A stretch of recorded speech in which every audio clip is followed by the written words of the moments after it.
kocham cię, słyszysz?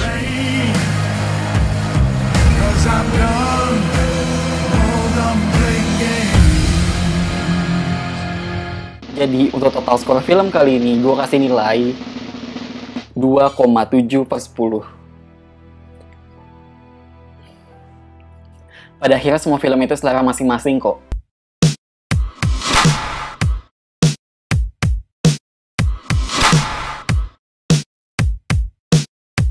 Oke, jadi ini adalah salah satu film terbaru dari Netflix yang sebenarnya gue sendiri nggak nonton trailernya ataupun baca sinopsisnya, tapi memang udah banyak ya pokoknya omongan-omongan lah tentang film ini tuh film apa gitu kan. Jadi ya sebenarnya gue udah agak tahu, tapi ya gue belum tahu jalan ceritanya bakal ke arah mana. Dan pasti di video ini bakal mengandung banyak spoiler karena memang di sini adalah review sadis, jadi wajib banget menjelaskan dari ujung ke ujung gitu kan. Masuk ke penilaian pertama soal story, gue kasih nilai 0. Sebenarnya ketika film ini dibuka dan memberitahu premis film ini apa, gue tuh nggak suka banget gitu loh. Premis tentang 365 hari ini maksudnya apa, itu gue nggak suka sebenarnya dari awal juga. Jadi ya mau segimanapun dipanjang-panjangin jadi film yang utuh sampai ke belakang, ya gue nggak akan suka sebenarnya dari awalnya juga gitu. Cuma bisa jadi kan akan berbeda ketika misalkan di bagian pertengahannya ya tiba-tiba memunculkan sesuatu yang brilian, yang lebih fantastis. Ternyata nggak juga film ini. Jadi kayak ya gimana ya, premisnya aja menurut gue udah jelek, tapi bagian pertengahan sampai ke endingnya pun juga sama-sama jelek gitu loh.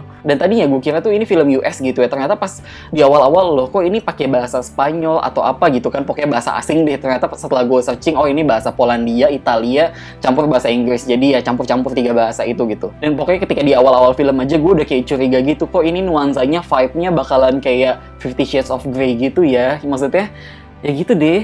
Gini loh, beberapa minggu lalu kan gue sempat review film The Handmaiden yang gue bilang itu adalah film erotis juga. Nah tapi maksud gue gini loh, The Handmaiden itu punya plot cerita yang bagus banget, yang sedemikian rupa. Maksudnya itu emang tujuannya erotis sebenarnya gitu loh. Tapi bagaimana dia menampilkan adegan-adegan erotisnya itu tuh nggak lebay, nggak norak, nggak kayak FTV. Sedangkan kalau ini tuh ya begitu deh gitu loh. Jadi nggak tahu sih, maksud gue dibandingkan sama kayak film Nymphomaniac juga ya. Maksudnya film Nymphomaniac sendiri juga banyak banget adegan seksnya. Bahkan gue lebih ngerasa Nymphomaniac itu lebih kayak sex education sih jatuhnya ya. Karena gue tidak merasa nonton film porno. Karena gue tuh kesannya kayak lagi nonton film art house gitu loh. Maksudnya bukan kayak film yang bokep.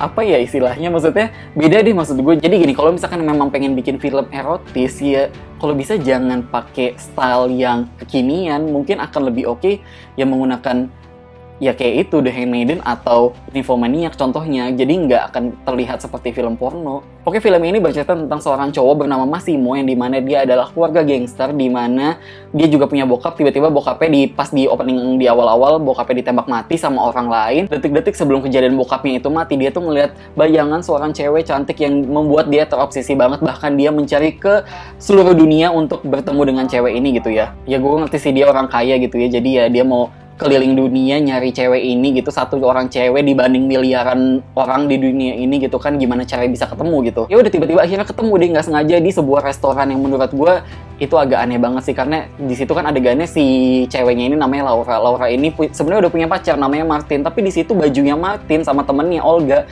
itu tuh norak banget, kayak baju cabai-cabean, padahal itu restorannya kayak bisa terlihat kayak restoran fancy gitu kan. Jadi maksud gue ya di situ akhirnya barulah ketemu si Laura sama si Massimo ini, dan pertemuannya mereka itu bener-bener kayak FTV banget tampilannya, adegannya, maksudnya bentuk adegannya tuh kayak FTV banget, sumpah jijik banget gue ngeliatnya. Dan ya udah pokoknya nggak lama dari situ tiba-tiba si cewek ini diculik sama si Massimo gitu kan.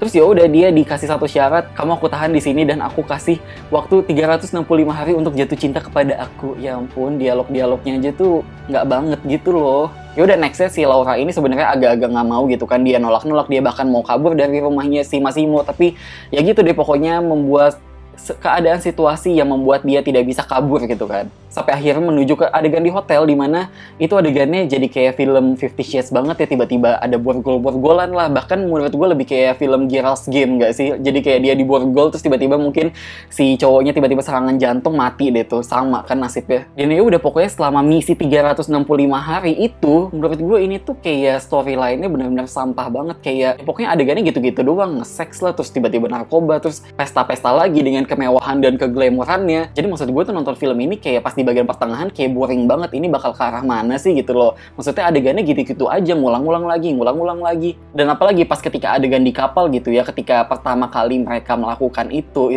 adegannya berubah jadi kayak bokep banget sih, sumpah nggak bohong. Itu kayak gue tuh jadi kayak kesel nontonnya, kayak ini gue nonton film apa sih. Terus pokoknya nih abis adegan mereka nge-seks di kapal itu, tiba-tiba nggak berapa lama kemudian mereka datang ke acara party lagi. Jadi maksud gue ya ini kayak cuma pengulangan doang, nge-seks party, ya udah gitu-gitu lagi. Nah tapi ternyata ketika di adegan party ini dimunculkanlah karakter Anna gitu kan, karakter cewek misterius dari masa lalunya si Massimo, yang gue kira bakal jadi pembahasan yang dibahas banget. Ternyata ya udah cuma sekelibat lewat doang gitu, nggak penting. Jadi kayak maksud gue karakternya dihilangin juga bodo amat, maksudnya nggak penting banget gitu dimunculin di adegan party, tapi ya nggak berguna juga di bagian belakang-belakang. Dan apalagi si Massimo ini kan juga nggak jelas gitu ya, punya banyak rahasia yang nggak mau dikasih tahu ke Laura tentang pekerjaan utamanya dia, maksudnya tentang masalah-masalah gangsternya dia. Jadi ketika si Laura dikirim ke mana gitu, pokoknya ke kota lain atau ke negara lain di mana Massimo ya sempat ngilang sementara gitu kan, terus tiba-tiba dia muncul lagi tuh di apartemennya di mana si Laura abis dikejar-kejar sama mantannya si Martin itu kan.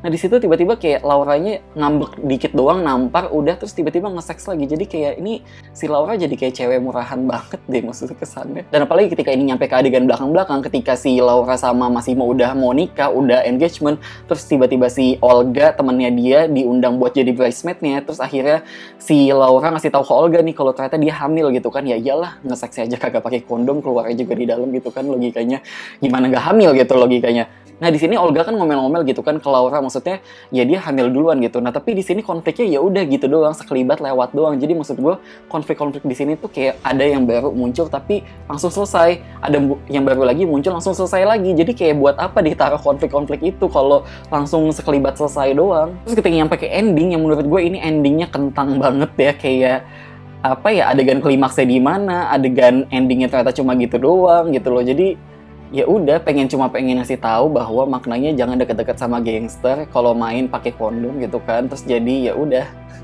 bener-bener gak ada faedahnya banget sih nonton film ini tuh. Cuma sampai film ini habis gue masih belum ngerti motivasi dari si Massimo ini, dia tuh apa gitu loh, kenapa dia bisa sejatuh cinta itu banget sama Laura sampai dikejar-kejar banget gitu kan, cuma karena ya istilahnya dia ketemu karena di momen-momen terakhir bokapnya itu mati kan. Dan bahkan di sini ada dialog di mana si Massimo itu lagi ngobrol sama sepupunya dia. Nah di situ ada adegan juga si Laura ya kan lagi makan es krim gitu kan, dengan ngejilat-jilat yang sungguh erotis itu. Nah maksud gue di situ ada dialog yang sebenarnya bisa jadi penting tapi nggak terlalu dibahas. Jadi gimana ya, kayak nanggung-nanggung gitu loh, mau ngasih tahu misteri atau thrillernya juga. Lanjut ke soal screenplay, gue kasih nilai 0. Ini nih yang gue nggak suka banget, mulai dari dialog-dialognya aja ini tuh cheesy banget, benar-benar nggak penting, murahan, kayak norak banget, lebay deh pokoknya. Dan bukan itu juga menurut gue, cara penulisan naskahnya ini juga minim dengan dialog, tapi dengan gambar-gambar doang, dimana gambar-gambar montase doang. Jadi kayak, oke, ini montase mereka nge-seks, ini montase mereka lagi party, terus ini montase mereka lagi makeover, udah gitu-gitu doang. Terus jadi di selipan-selipan itu baru ada dialog dikit,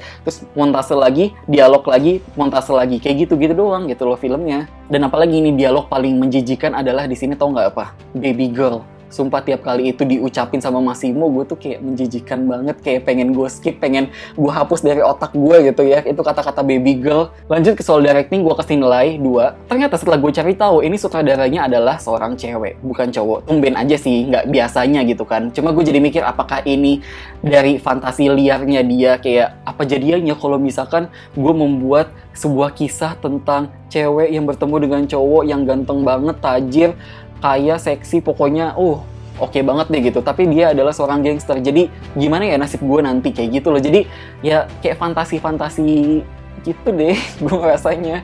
Maksudnya motivasi dia bikin film ini tuh apa juga jadinya. Lanjut ke soal aktor dan aktris, gue kasih nilai 3. Kalau biasanya ada skandal video artis yang kesebar gitu kan, tapi kalau di sini seakan mereka sengaja untuk membuat video itu disebar. Jadi ya nggak tahu sih, kayaknya memang lebih cocok main film bokep aja deh, nggak tahu deh. Sorry banget. Lanjut ke soal sinematografi dan film editing, gue kasih nilai 5. Sebenarnya ketika film ini dibuka gitu dari shot pertama, wah gila ya, sebenarnya ini cakep banget sih gitu, pakai ya entah itu drone atau pakai helikopter gitu kan shotnya. Tapi gue ngerasanya ini vibe-nya jadi kayak film Fast and Furious banget. Nah cuma pas di awal-awal memang keren lah itu kan shotnya pakai helikopter atau pakai drone. Nah tapi ketika itu dimunculin lagi terus-terusan, yang menurut gue jadi kayak ini norak banget deh, kayak baru kenal teknologi aja jadinya. Soalnya Iya, kayak nggak ada inovasi shot yang lain aja selain shot pakai helikopter itu atau pakai drone itu. Tapi kalau di sisi lain ngomongin soal kualitas gambar, ngomongin soal tone warna, soal lighting yang menurut gue ini terkesan mewah banget, kayak budgetnya tuh terasa mahal banget sih kelihatan gitu. Jadi kamera yang mereka pakai pun juga kelihatan ini bukan kamera murahan. Tapi yang gue nggak suka juga adalah soal editingnya. Menurut gue ini terasa kasar banget di berbagai adegan. Kayak istilahnya mau pindah ke adegan mana itu tiba-tiba editingnya tuh langsung di-cut ke adegannya. Jadi nggak pakai establishment dulu atau gimana. Jadi ya sebagai penonton gue ngerasa kayak ini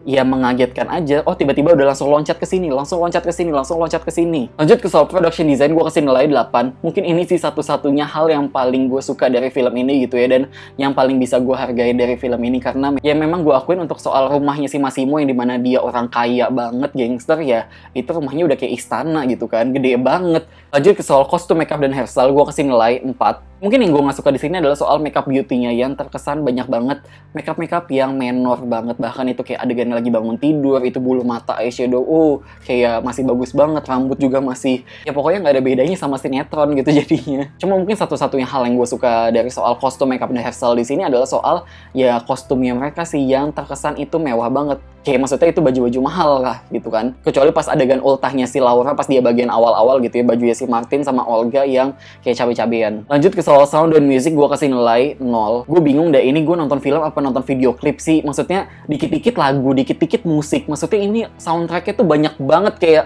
list soundtrack tuh bisa jadi ada 20 soundtrack untuk film 2 jam. Jadi kayak gini loh, ini istilahnya rumusnya udah ketebak banget. Tiap kali perpindahan adegan dari misalkan adegan di rumah terus tiba-tiba pindah ke adegan party, itu montasenya ditaruh adegan-adegan lagi make up gitu kan. Nah pas adegan lagi make up itu ditaruh musik, ditaruh soundtrack gitu kan, lagu. Terus nanti dari adegan party balik menuju ke rumah ke adegan nge-sex, di situ dikasih lagu lagi. Jadi kayak ini lagu tuh banyak banget. Bahkan gue jadi inget sama film tahun lalu, film After, yang dimana itu juga sama kayak gini. Problemnya adalah soal lagunya tuh banyak banget.